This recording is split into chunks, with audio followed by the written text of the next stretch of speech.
لا حول ولا قوة إلا بالله العلي العظيم. أعوذ بالله من الشيطان الرجيم. بسم الله الرحمن الرحيم.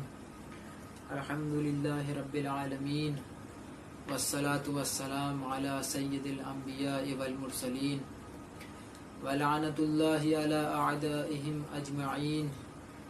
أما بعد، قال الله تعالى في كتابه الكريم: بسم الله الرحمن الرحيم. قل لا أسألكم عليه أجرا إلا المودة في القربى. ناظرین سلام علیکم ورحمۃ اللہ وبرکاتہ. میں حاضر ہوا ہوں آپ کے سامنے ایک ایسے موضوع کے ساتھ جو کہ ہمارا جاننا بہت ضروری اور مہم ہے. آپ جانتے ہیں کہ 8 شوال کو جنت البقیع قبور ائمہ اطہار کو منہدم کیا گیا، اور ہم اس لیے حاضر ہوئے ہیں کہ تاکہ جان سکیں کہ یہ منہدم کرنے والے اور ائمہ کے قبور کو مسمار کرنے والے یہ جو لوگ ہیں، یہ ان کا تعلق کہاں سے ہے، ان کا اعتقادات کیا ہے، اور کس بنا پر، سب سے اہم بات یہ ہے کہ کس بنا پر، کس ہدف کے تحت انہوں نے ائمہ کے قبور کو منہدم کیا، مسمار کیا. اسی کے ساتھ کہ جب 1344 ہجری میں آل سعود نے اور وہابیوں نے حملہ کیا ہے مدینہ منورہ پر اور جنت البقیع کو مسمار کر ڈالا اور ائمہ اطہار کے قبور کو منہدم کر دیا، تو ہمارے لیے یہ جاننا بہت ضروری ہو جاتا ہے کہ ہم جانیں کہ یہ افراد کون ہیں، کس ہدف کے تحت یہ ان لوگوں نے ائمہ کے قبور کو مسمار کیا ہے. اور میں ان لوگوں کے اہداف کو بہت آرام سے بیان کر سکتا تھا، لیکن وقت کی تنگی کے بنا پر میں بہت ہی مختصر طور پر آپ کے سامنے پیش کرتا ہوں. سب سے پہلی بات کہ کس بنا پہ منہدم کیا گیا قبور کو. سب سے پہلی جو دلیل ہے وہ یہ ہے کہ یہ ائمہ اطہار سے دشمنی رکھتے تھے، اور یہ میں یوں ہی نہیں کہہ رہا، میرے پاس ہزاروں دلیل ہے. میں آپ کو دلیلوں کا انبار دکھا سکتا ہوں کہ یہ اہل بیت علیہم الصلاۃ والسلام سے دشمنی رکھتے تھے. اور یہ کس اعتقادات کے بنا پر کہ یہ جن کے ماننے والے ہیں محمد بن عبد الوہاب کس کے عقیدے کا پیروکار ہے؟ یہ محمد بن عبد الوہاب ابن تیمیہ کا ماننے والا ہے، ابن تیمیہ کے افکار پر عمل کرنے والا ہے. میں ابن تیمیہ کے چند افکار آپ کے سامنے پیش کرتا ہوں. ویسے تو اس کی فہرست بہت طویل ہے، لیکن پھر بھی میں جو مہم ہے وہ آپ کے سامنے پیش کرتا ہوں. پہلی فکر آپ سنیں گے تو واقعا تعجب کی بات ہے. پہلی فکر کیا ہے؟ خداوند متعال کو مجسم قرار دینا، یعنی قائل ہونا کہ خدا کے جسم ہے، بلکہ خدا ہاتھ رکھتا، خدا ہمارے جیسے آنکھ رکھتا ہے، خدا ہمارے جیسے ہاتھ رکھتا ہے. اور پھر دوسری فکر کیا ہے؟ رسول خدا کی قبر مبارک کی زیارت کرنا حرام ہے، اور اس ہدف کے تحت اگر کوئی سفر بھی کرتا ہے تو اس کا وہ سفر بھی کرنا حرام ہے. تیسرا، جس کے لیے میں آپ کو بتا رہا تھا کہ کیوں ہم کو ابن تیمیہ کے افکار کو جاننا ہے، وہ بات آ گئی کہ تیسری فکر یہ ہے کہ اہل بیت اطہار علیہم السلام سے دشمنی کرنا. اس کے فکر میں ہے یہ کہ اہل بیت علیہم الصلاۃ والسلام سے دشمنی کی جائے اور ان سے بیزاری کا اظہار کیا جائے، اور اہل بیت کے دشمنوں سے دوستی کی جائے اور ان کی حمایت کی جائے. آپ جانتے ہیں کہ اہل بیت علیہم الصلاۃ والسلام کے لیے رسول خدا نے خود پہچانوایا ہے کہ دیکھ لو یہ میرے اہل بیت ہیں، یہ حسن ہے، یہ حسین ہیں.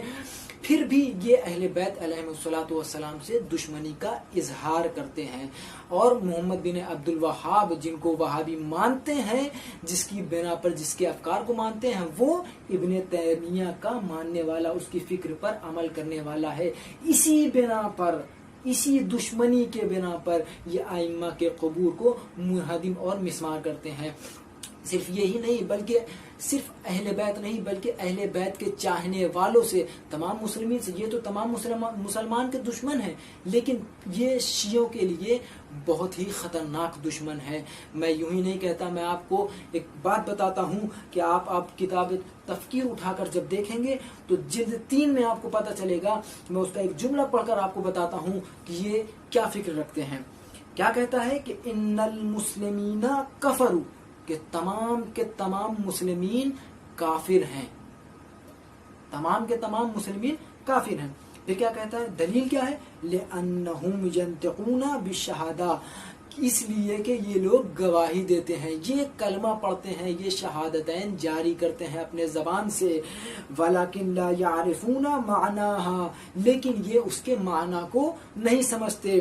پھر کیا کہتا ہے؟ ولا یعملون بمقتضاها، اور نہ ہی اس کے مقتضا کو سمجھتے ہیں. آپ جانتے ہیں کہ کلمہ اور شہادتین کے بغیر انسان مسلمان نہیں ہو سکتا. جس نے بھی شہادتین کی گواہی دی پس وہ مسلمان ہو جاتا ہے. لیکن یہ کیا کہتا ہے؟ آپ چاہے شہادتین کی گواہی ہی کیوں نہ دیتے ہوں، آپ کافر ہیں ان آل سعود اور ان وہابیوں کی نظر میں. آگے کیا کہتا ہے؟ فہم وَإِن صَامُوا وَصَلُّوا وَحَجُّوا، آپ کتنے بھی روزے رکھیے، آپ کتنی بھی نمازیں پڑھ لیجئے، آپ کتنی بھی حج انجام دے دیجئے، آپ لیکن پھر بھی کیا ہیں؟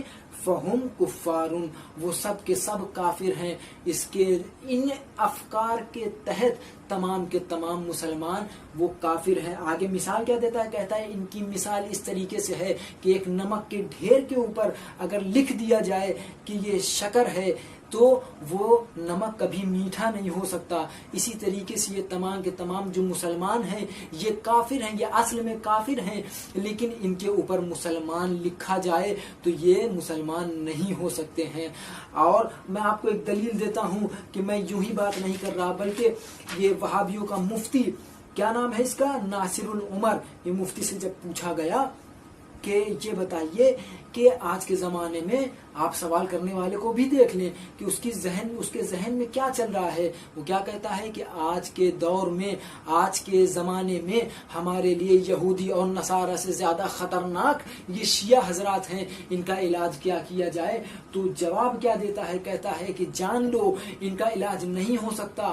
اس سے پہلے، سب سے پہلے ہمیں یہ کرنا پڑے گا کہ ہمیں ایک ایسی حکومت قائم کرنی پڑے گی جس کے اوپر اسلام کا نقاب چڑھانا پڑے گا، جسے اسلامی حکومت کا نام دینا پڑے گا. اس کے بعد کیا کرنا پڑے گا؟ اس کے بعد کہتا ہے کہ ان کی ناموس کو اور ان لوگوں کے اوپر ہم کو غلبہ حاصل کرنے کے بعد انہیں ہمیں اسیر کر لینا ہوگا. اس کے بعد ان کے پاس کوئی راستہ نہیں رہ جاتا، ان کے پاس صرف 2 راستے رہ جاتے ہیں. آپ دیکھ رہے ہیں کیسی فکر ہے. کیا ایک راستہ یہ ہے کہ یا تو وہ ہماری بات مان لے، ہمارے ہم فکر ہو جائیں، جیسا ہم کہتے ہیں ویسا کرنے لگے. اگر وہ ایسا نہیں کرتے تو ہم ان کو قتل کر دیں گے.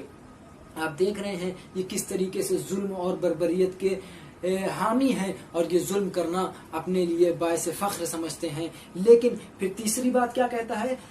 کہ ان کے بچوں کو ہم اس طریقے سے تعلیم دیں گے اسیر کرنے کے بعد جس طریقے سے ہم پڑھتے ہیں. ہماری تعلیمات کے تحت ان کے بچوں کو تعلیمات دیں گے، ہم درس سکھائیں گے تاکہ آگے چل کر یہ ہماری فکر پر چلیں، ہمارے افکار ہیں ان کو نشر کریں تاکہ ہم ان بچوں سے استفادہ کر سکیں. پھر چوتھی بات کیا کہتا ہے جو میں کہہ رہا تھا وہ یوں ہی نہیں. چوتھی بات کیا کہتا ہے؟ دلیل کہ ان کے معبد اور ان کے مقامات مقدسہ کو منہدم کر دینا. ان کے مقامات مقدسہ کو منہدم کرنا ان کے دل کو ایسا ٹھیس پہنچائے گا، ان کے دلوں کو توڑ دے گا، اور یہ کمزور ہو جائیں گے اور یہ بے بس ہو جائیں گے اور یہ پھر کچھ نہیں کر سکیں گے. یہ ایسے مظلوم ہو جائیں گے کہ ہم ان کے اوپر اچھے سے کنٹرول کر سکتے ہیں. لیکن یہ نہیں جانتے کہ ہم اہل بیت علیہم الصلوۃ والسلام کے ماننے والے ہیں، ہم امام حسین علیہ السلام کے ماننے والے ہیں کہ جب زمانے میں یزید اٹھا ہے تو تب زمانے میں ایک حسین اٹھا ہے. اس زمانے میں یزید نے جب اسلام کے خلاف پرچم اٹھایا اور اسلام میں بدعت پھیلانا شروع کی تو امام حسین نے قیام کیا تھا. آج کے دور میں جب اسلام کے اوپر جب وقت آیا ہے تو آج امام حسین کے چاہنے والے، امام حسین کے ماننے والے، امام حسین کے شیعہ، امام حسین کے محب آج اسلام کے لیے اپنی جان دینے کو تیار ہیں۔ آپ جانتے ہیں کہ جنت البقیع کو منہدم کیا گیا، اور منہدم کرنے والے یہ آل سعود، خدا ان پر لعنت کرے اور انہیں نیست نابود کرے، ان لوگوں نے اسی دشمنی کے تحت صرف اور صرف بغض اہل بیت کو رکھتے ہوئے اور شیعوں کے ساتھ بغض رکھتے ہوئے انہوں نے جنت البقیع کو منہدم کر دیا۔ اس میں ایسی معتبر شخصیات کے قبور ہیں کہ جیسے ہمارے ائمہ اطہار ہیں، خود رسول خدا کی بیٹی کی اس میں قبر ہے، اور اس کے بعد اگر آپ دیکھیں کہ اگر ان تمام باتوں کو بھول بھی جایا جائے تو رسول اللہ خود ارشاد فرماتے ہیں کہ روز محشر جنت البقیع میں دفن ہونے والے 70,000 ایسے صالح افراد ہوں گے جو روز محشر ان کو بشارت دی جائے گی، خدا آواز دے گا کہ ان کو بشارت دے دو، ان سے کہہ دو کہ تم ایسے افراد ہو کہ جو صالح اور نیکوکار تھے، اور اس کے بعد ان سے کہا جائے گا کہ تم ایسے لوگ ہو کہ تم دوسرے لوگوں کی شفاعت کر سکتے ہو۔ یہ وہ لوگ تھے جو جنت البقیع میں دفن ہوئے تھے۔ صرف جنت البقیع میں دفن ہونے والوں کا یہ مرتبہ ہے کہ وہ دوسروں کی شفاعت کروا سکتے ہیں رسول اللہ کے مطابق۔ تو آپ جانتے ہیں کہ رسول کی بیٹی کی قبر اس جنت البقیع قبرستان میں ہے۔ اسلام کا پہلا قبرستان ہے جنت البقیع، جسے ان ملعونوں نے، ان اسلام کے دشمنوں نے، ان وہابیوں نے منہدم کر دیا۔ آئیے میں دعا کرتا ہوں کہ خداوند عالم محمد والے محمد کے صدقے میں ان آل سعود کی حکومت کو، ان ظالموں کی حکومت کو نیست و نابود کر، خدا محمد والے محمد کے صدقے میں جنت البقیع کی جلد از جلد تعمیر ہو سکے۔ خدا محمد والے محمد کے صدقے میں ہمارے امام کے ظہور میں تعجیل عنایت فرما، اور ہم سب کو ان کے آوان و انصار میں شمار فرما۔ ربنا تقبل منا انک انت السمیع العلیم، اللہم صلی علی محمد و آل محمد۔